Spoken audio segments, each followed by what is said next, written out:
జరిగింది, జరుగుతూ ఉన్నది, ఇకపై జరగబోయేది అంతా కరెక్ట్గా చెప్తాను. ప్రతిరోజు జనాలందరూ నన్ను వెతుక్కుంటూ వస్తున్నారంటే కారణం ఏంటి? ఊరి నుండి అప్పులు చేశారా ఏంటి? అంత బాగా జనాలు నన్ను నమ్ముతున్నారు, నా జోస్యాన్ని నమ్ముతున్నారు. నేనేం చెప్తున్నానంటే పర్వాలేదు, కంగారు పడద్దు. ఇదంతా శని దశ పూర్తయ్యే వరకే. వచ్చే 7వ తారీఖు నుంచి బుధమహర్ దశ ప్రారంభం కాబోతోంది. ఆ తర్వాత ఈ జాతకస్తుడు ఎక్కడికో వెళ్ళిపోతాడు. సార్, ఒక్క మాటలో చెప్పాలంటే బుధుడు అనుగ్రహిస్తే లక్షలొచ్చి పడతాయి. కానీ గురువు అనుగ్రహిస్తే ఇలా తొక్కలిస్తాడా? దాన్ని అవతల పడేయండి సార్, కోట్లు కోట్లు ఇస్తాడు. అర్థమైందా? 54వ ఏట ఇతనికి శుక్రదశ వస్తుంది. ఆ సమయంలో ఇతను మన దేశానికి ప్రధానమంత్రి అయ్యే అవకాశం కూడా ఉంది. విన్నావా? ఈ జాతకస్తుడికి 8ంట బుధుడు ఉచ్చలో ఉండటం వల్ల దీర్ఘాయుషుడు అవుతాడు. 95 సంవత్సరాలు గ్యారెంటీగా బతుకుతాడు సార్. ఒక ఫోన్ చేసుకుంటాను. హలో, ఎవరు? మినిస్టర్ గారా? సార్, కొంచెం వెయిట్ చేయండి, కరెక్ట్గా 4:30కి వస్తాను. Thank you. ఎలా సాధ్యం? సాధ్యంగా ఏమవుతుంది? నా చేత జాతకం చెప్పించుకోవాలంటే మన రాష్ట్రపతి దగ్గర నుంచి ఒబామా వరకు వెయిట్ చేయాల్సిందే, అంతే. నేను సెల్ ఫోన్ లో బ్యాటరీ వేయలేదు, నువ్వెలా మాట్లాడావు? వేయలేదా? వేయలేదు. నిజంగా వేయలేదా? వేయలేదు. అదేమిటంటే ఒక లగ్నంలో 9 గ్రహాలు ఉచ్చలో ఉన్నటువంటి నాలాంటి వ్యక్తి బ్యాటరీ లేకుండా మాట్లాడచ్చు, ఎలాగైనా మాట్లాడచ్చు. అవేమి పట్టించుకోకండి. తెలిసిందా? ఏంటి అప్పుడప్పుడు మీ అబ్బాయిని చూసి తెలిసిందా, అర్థమైందా అని అడుగుతున్నారు? తర్వాత చెప్తాను, మీరు మిగతా చెప్పండి. ఈ జాతకస్తుడు 54 ఏళ్ళు వచ్చేసరికి ఈ ప్రపంచాన్నే మహారాజులా ఏలుతాడు. ఇతనికి కోటాను కోట్ల డబ్బేంటి, భవంతులేంటి, మర్యాదలేంటి, చివరిదాకా అంత వైభవంగా బతుకుతాడు. అలాగా? విన్నావా? నేను చెప్పింది విన్నావా? ఇప్పుడు అర్థమైందా నీకు? సార్ సార్ ఆపండి సార్, ఇప్పుడు ఏం జరిగిందని మీ వాడిని అలా చావబాతున్నారు? Tell me sir. మరేంటయ్యా, ఈ జాతకుడు చచ్చి ఆల్రెడీ 10 సంవత్సరాలు అయింది. నువ్వు ఒక ఫ్రాడ్ అని నమ్మొద్దు అని వీడికి ఎన్నోసార్లు చెప్పాను, కానీ వీడు నా మాట వినకుండా నీ చేతే జోసి చెప్పించుకుంటానంటున్నాడు. అందుకే నేను టెస్ట్ చేశాను. నువ్వు చెప్పిన దాంట్లో ఒకటైనా కరెక్ట్ గా ఉందా? ఈ జాతకుడు ఎలా చచ్చాడో తెలుసా నీకు? ఊరి నిండా అప్పులు చేసి ఆఖరికి వీధులంటూ అడుక్కుంటూ కుక్క చావు చచ్చాడయ్యా. వాడి జాతకం చూసి వాడిది దీర్ఘాయుషు, కోటీశ్వరుడు అవుతాడో చెప్తావా? నువ్వు జోషుడివి, నీకు జాతకరత్న బిరుదు ఒకటి. మాడుగుల మాధవరావు కాదు, ఫ్రాడ్ అబద్ధరావు అని పెట్టుకో. ఏదవా నువ్వు బదరా. అమ్మో, సెల్ ఫోన్ ఇక్కడ, సెల్ ఫోన్ పెట్టాను. ఏదయ్యా మీద తీసుకో. ఇలారా ఫ్రాడే. రాత్రి 10 గంటలకు వచ్చి రూమ్ అడుగుతున్నారే, అప్పుడే మీరేంటో అర్థమైంది. సారీ, ఇక్కడ ఫ్యామిలీస్కే రూమ్స్ ఇస్తాం, మీలా ఊరు నుంచి పారిపోయి వచ్చిన వాళ్ళకి రూమ్స్ ఇవ్వం. అంత మాట అనకండి, కొంచెం హెల్ప్ చేయండి. కుదరదు, నా టైం వేస్ట్ చేయకండి, వేరే లాడ్జ్ చూసుకోండి, వెళ్ళండి.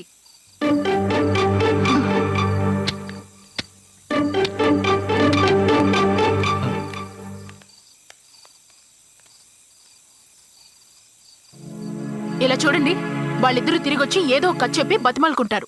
పొరపాటును కూడా రూమ్ ఇవ్వకండి.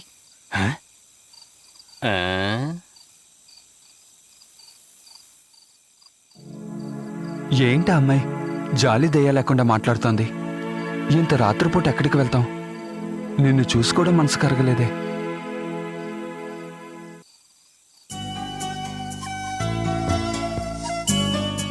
ఎక్కడి నుంచి వస్తున్నారు?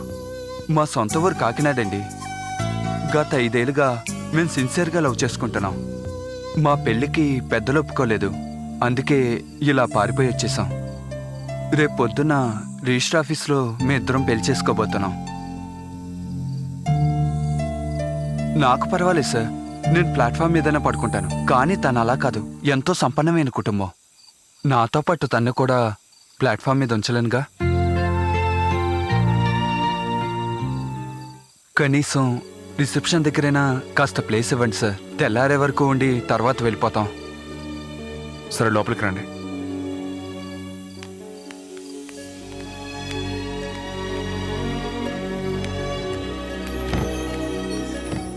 ఇది నా రూమ్. రాత్రికి ఇక్కడే ఉండండి. చాలా థ్యాంక్స్ సార్. అద్దెంతో చెప్పారంటే? అదేం అవసరం లేదు. చాలా థ్యాంక్స్ సార్.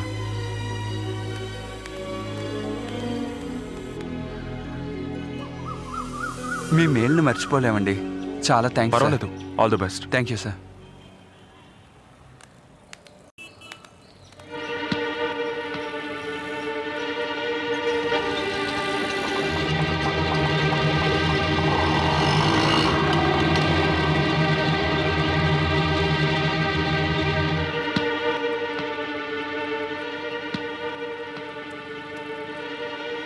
రాత్రి నేను అంత ఇదిగా చెప్పినా వాళ్ళకి మీరు రూమ్ ఇచ్చారంటే మీకు ఎంత పొగరుండాలి?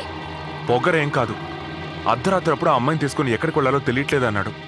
వాళ్ళ మీద జాలేసింది. అందుకే. ఓహో, వాళ్ళిద్దరూ లవర్స్ అని మీకెలా తెలుసు? తెలుసు.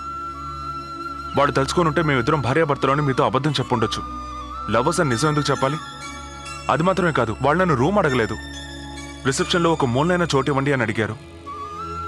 తప్పు చేసే వాళ్ళు ఎవరు రిసెప్షన్లో ఉంటామని చెప్పరు.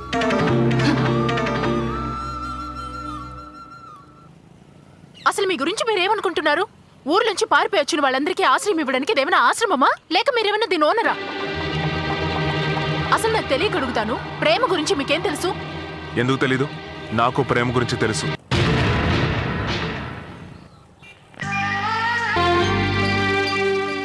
ఇప్పుడు మీరుంటున్నారే ఆ ఇంట్లోనే నిర్మల, వాళ్ళ నాన్న, అమ్మ, తమ్ముడు అందరూ అద్దెకుండేవారు.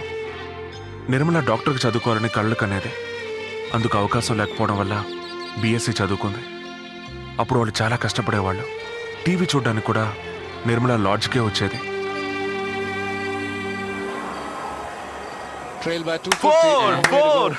ఏం షార్టో చూసావా? సర్లే.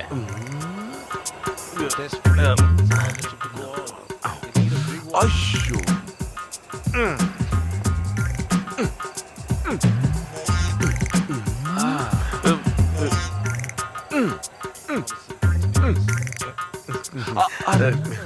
ఈ రోజు శుక్రవారం కదా, టీవీలో కొత్త పాటలు వేస్తారు.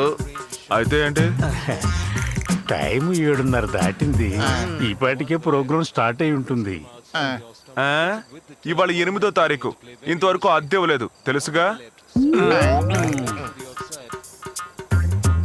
మ్యాచ్ సూపర్ గా ఉంది, అది చూడండి. క్రికెట్ అంటే నాకు ఇంట్రెస్ట్ లేదు, అది కేవలం జూదం.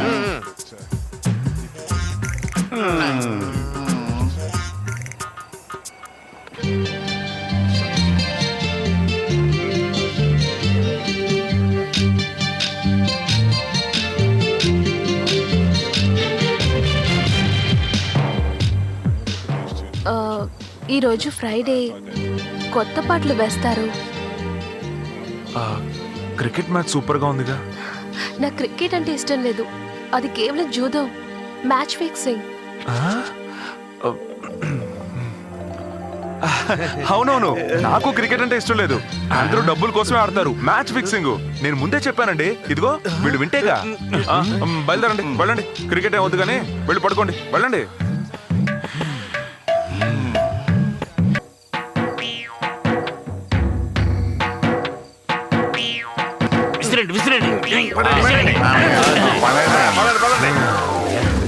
ఆ ప్రోగ్రాం పూర్తయ్యేంత వరకు మూన్ బాక్ చేస్తూ ఉండు, తర్వాత వచ్చి మేము తీసుకువెళ్తాం. ఏంటి? ఏదో ఒక రాగం పిలిచింది వేళ, ఎదలో నిదురించే కథలెన్నో కదిలేలా. ఏదో ఒక రాగం పిలిచింది వేళ, ఎదలో నిదురించే కథలెన్నో కదిలేలా. నా చూపుల దారులలో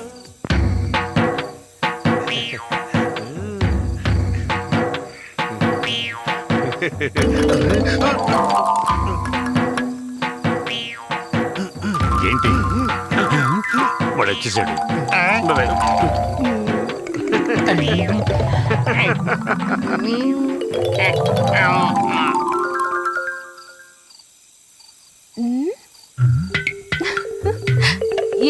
అది అలా తడిచిపోయారు? ఉక్కబోస్తోందండి.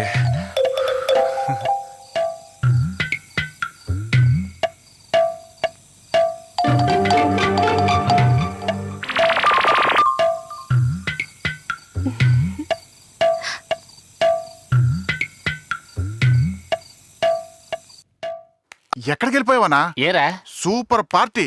ఆ. ఒక హంటర్ తన భార్యతో పాటు బస్ స్టాప్ లో నించొని ఉన్నాడు. హంటరా? అదే నా తుపాకీ పెట్టుకుని జంతువులను కాలుస్తూ ఉంటాడే. ఓ ఫారెస్ట్ ఆఫీసరా? ఆ. సరే సరే విషయం చెప్పు. మంచి లాడ్జ్ కావాలన్నాడు. ఆ. లబుక్కుని పట్టి తీసుకొచ్చేసారు. త్వరగా రూమ్ ఇవ్వన్నా? పర్వాలేదురా, నీ బ్రెయిన్ కూడా అప్పుడప్పుడు షాప్ గా పనిచేస్తుంది. వీడే నా హంటరు. తుపాకీ ఉంది కదనా? నువ్వు కూడా కాకి బట్టలు వేసుకున్నావు. కాకి బట్టలు వేసుకున్న వాళ్ళందరూ పోలీసులా? ఓ రూమ్ సామే. రూము లేదు. అదేంటి సామే? తుపాకీ ఉన్న వాళ్ళకి మేము రూములు ఇవ్వం. పర్లేదు సామే. స్వామి 5 స్టార్ హోటలేనా? మాకు రూమ్ కావాలి. పోదాం రావే.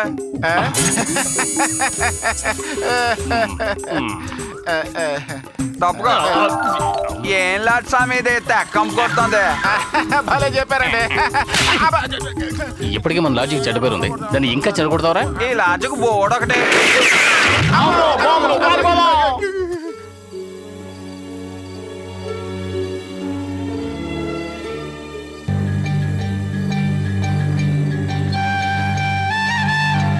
ఏమండి, ఎందుకు చీకట్లో కూర్చొని చదువుకుంటున్నారు? కరెంట్ కట్టు.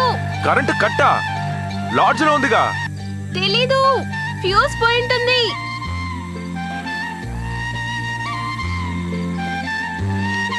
రేయ్, వాడింట్లో ఫ్యూజ్ పోయిందట.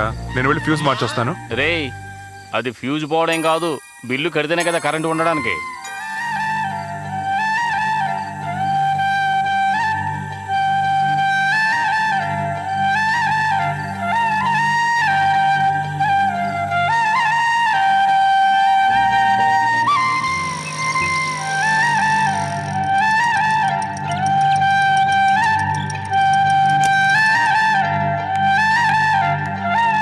Sir, sir. ఏంటి బాబు? లాడ్జ్కి కరెంటు బిల్ కట్టబోతున్నాను. అలాగే మీ కార్డు కూడా ఇస్తే కలిపి కట్టేస్తాను.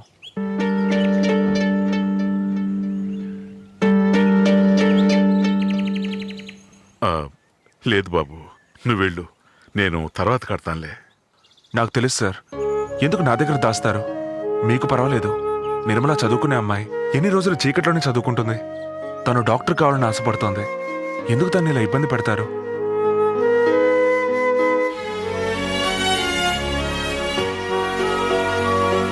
నేనంతా విన్నాను సార్. మిల్లు స్ట్రైక్లో ఉంది. అందుకే 2 monthsగా మీకు జీతాలు రాలేదు. ఇప్పుడు నేను కట్టేస్తాను. స్ట్రైక్ అయిపోయాక తిరిగి ఇచ్చేయండి, నేను తీసుకుంటాను. ఓకేనా?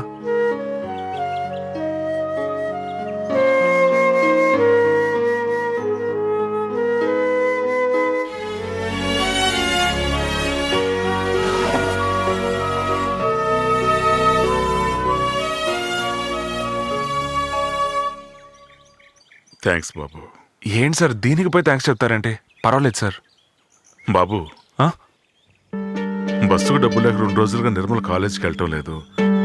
వీలుంటే వెళ్తూ వెళ్తూ తన్ని కాలేజీలో డ్రాప్ చేస్తావా? ఏంటి సార్, ఇది ముందే చెప్పొచ్చు కదా. తన్ని రమ్మనండి. నిర్మల, ఏంటి నాన్న? సూర్య నన్ను కాలేజీలో డ్రాప్ చేస్తాడు, తనతో కాలేజీకి వెళ్ళమ్మా.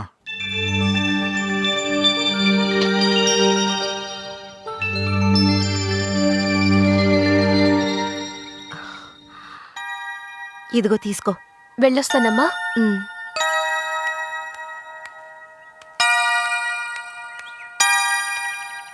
ఈరోజు కాలేజీకి సూర్యతో వెళ్ళమ్మా.